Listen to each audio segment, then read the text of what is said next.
sorry for making you wait. Medyo kausap lang natin yung mga congresswoman. Ma'am, kilala niyo si Atty. At kaya laging nakikita niya na kayo, nung nalaman na kayo na nakaupo eh.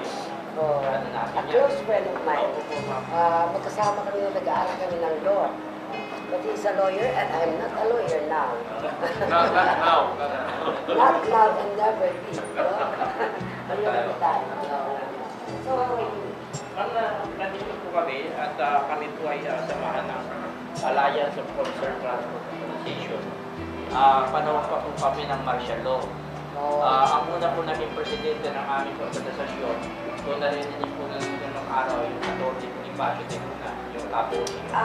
yes. Ano ganun po? Sa iba't ibang ahensya po ganun yun, na nakikita namin sa linya po namin. Katulad po niya, may mga tagay din tayo sa ikaman. Kaya pagtulungan po sana natin natin yung particular problema ng ating mga transport na hindi lamang sa Metro Manila, kundi dito rin po sa lalo sa mga region. Dahil meron po tayo tinatawag na joint agreement na magmumula po sa DOT at saka dito sa Department of DILG na lumalaban po kasi may mga batas na tayo na magtatawag na ang government at nagkaroon naman po ng sistema na parang lumalabas ito ibigay na parte ng panggastos. Ang nire-request na lamang po namin ay yung mga batas ay panimulat na ayusin para hindi masyado na doon muna tayo mag-concentrate doon sa mga batas na dapat amentahan at yung mga batas na dapat ay baguhin no kung kaya naman ng mga sanghay ng pamahalaan. Yun po yung isa sa mga inaano namin. Meron tayong mga issues and concern. Oo. So ano yung problema na pwede natin i-visit basta sa kapakanan yung lahat? Number one po ay ang inaano po sana natin ay magkaroon ng tinatawag na isang pagpupulong sa pamamagitan ng DOTC, LTO, LTFRB at saka ng tinatawag na DILG para pag-aralan mabuti at part ng local government at DILG na ipatawag para ang lumalabas po doon ay makita natin yung pag-aabuso ng batas ng local government kasi may kapangyarihan po kasi ang DILG na turuan yung mga bagong konsihal ng bayan. Kung inaano namin ay napakaganda, marami po bumanga sa inyo. Nung nakita po kayo sa gitna ng kalsada na inuhuli po ninyo yung mga kolorong. Kami po ay 101% ay sumusuporta sa inyo doon sa pagpuksan natin ng mga kolorong. Dahil kami po talaga ay apektado na.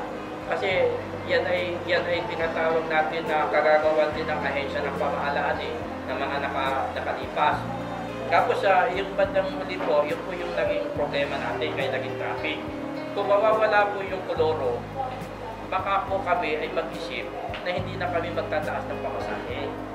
Dahil halos 50%,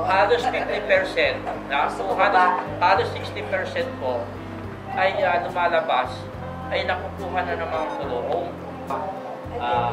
Makikita po namin yung services natin at umasa po kayo na kami po ay 101% kung paano kami sumuporta sa inyo. Kaya po naman tulong. Good afternoon po, ma'am. Ako po pala si Peter Castillo, presidente po ng TV Drivers Operator Brother Association po ng Punta, affiliated po sa ACTO kay Kaintan po. Ang experience namin dun sa amin, lugar ng Punta kasi ito yung dead ng Manila kasi wala nang kundi yung Pasig River na yung ang kolorong po ay traffic. Parang ang karamihan po doon ako nagtataka.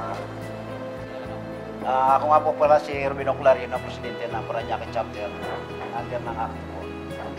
So sa Parañaque po, ito yung matagal na namin problema dyan kung saan na siguro nabalitaan nyo na rin yun dahil nakakitaan kami sa lahat ng diary tsaka sa TV. Dahil doon sa problema namin sa paghahanap buhay namin sa hanay ng jeep. Ang naging problema po namin doon ay ang local government kung saan inadapt nila yung mga FX na taxi na kalaban namin sa pamamasada. Ang ginagawa po kasi nila is nag-uulo-ulo sila. The same pamasahe, naka-aircon sila, wala pong laban ng jeep. Chairman, tutuloy po na naman. Tama na ba? Okay. Ang problema po nun, ma'am, doon sa ruta namin, ma'am, sa Malabog-Monumento Bayanet, wala na po sa akin. Pero yung sa isang sabog pong stasyon, sa Nandaan, Pulo, tambak po doon ang Colorum at saka out of line.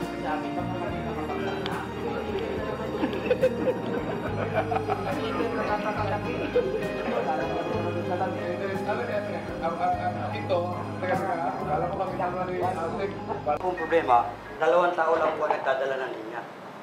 Ang pagkakaalam ko po, ang LTFRB wala, sarado na po. Taon-taon po, nagdadagdag po ang jeep doon, 10. Kaya po sa loob ng 5 taon, 50 jeep, namamatay na po yung anak ko yung mga driver. Ma'am, yung federation po ng Pasay.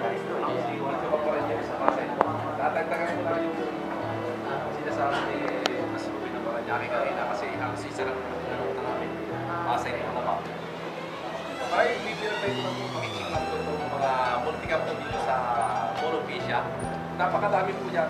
Kasi napapansin ko, pag operation pag may LTO na andun po, may mga LTO, wala po tayo mga multi-camp dyan. Yung sarapan po ng Pasay, makikita mo mayroon na dito sa body ng nila, Makati, pero sila, umabot na Makati po na kayo na po. Ang problema po, doon sa biyahe namin po naman, na tumadaan po ng Valenzuela, hindi po tumidiretso yung mga ibang kasamahan namin na tumitiwalag doon sa samahan at talagang napakaraming po napakaraming trip. Kaya yung mga yung po ang nagiging Ay, hindi na tumutuloy sa Valenzuela. Dapat tumuloy. Nang may kawayan. Oo, nang may kawayan. Dahil po yung pumaparada po nung sa City Bank. Pagdating ng alas 5 ng hapon, natabi na natin sila sa may tapat ng City Bank. City Park saan? Libis, sir. Libis. Libis, sa Libis yun. Yung alas 5 po ng hapon, sir. Hanggang alas 8 yan ng gabi. Sige, ano? Mayroon kami dyan, terminal, shuttle po na shuttle service. Ang kami problema dyan, mas marami yung puti. Yung shuttle mo, saan na ikapunta? Ano yan, may Pasig, may Bigacol, may Green Hills. 100 meters. Tanaw na tanaw doon. Yung terminal ng mga Cubao, Taytay. Angono ng boundary ng Angono at Binangonan ang malapit sa... Saan marami? Bali, sakop na po ng Pag-asa Binangonan. Pag-asa Binangonan ng LP. Jeep pa ho yun. Tapos so ma'am, yun hong nahuli ho yung isang jeep ko. Sinundan ng enforcer, kay De Los Santos. Ang driver niya si Ibanez. Sinundan ho mula ho dito sa MRT. MRT ho. Sinundan nila yung jeep ko. MRT, Congressional Mindanao, Visayas, hanggang pumasok sa MCCD. Doon ho niya hinuli yung driver ko na out of line. Ano po ako, Binangon na Rizal po ako. Ang isa po namin sanang hingi pa rin tulong sa inyo, yun pong tungkol dito sa nagiging problema namin, dito sa bagong proseso ng yun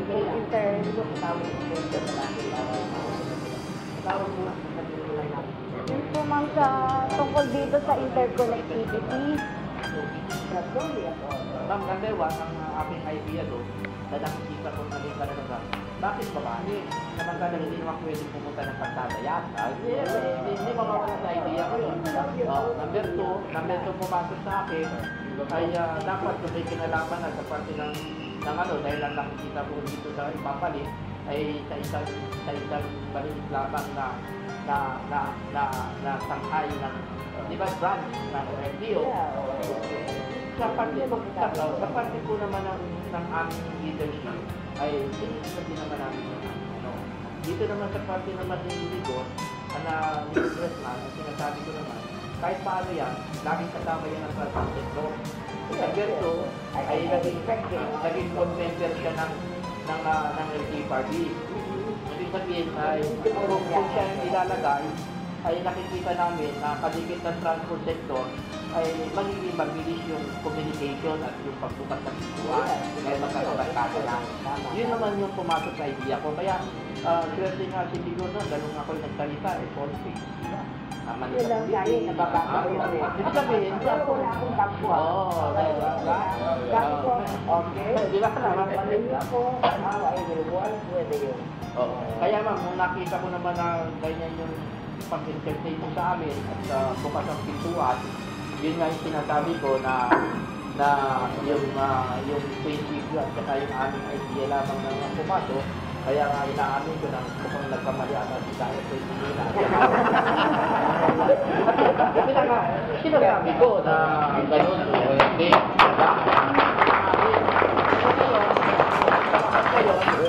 Pag medyo maluwag-luwag kayo, pag medyo ano ninyo, pagbukas din po kayo ng YouTube at saka ng tinatawag na website namin. Okay na. Tapos mga isa na lang, at bago tayo magtapos, ay bago pa kami, pag nagdadialog po kami, ay mayroong tayong picture tape. Okay, okay. Para kaya naman namin kasama na namin.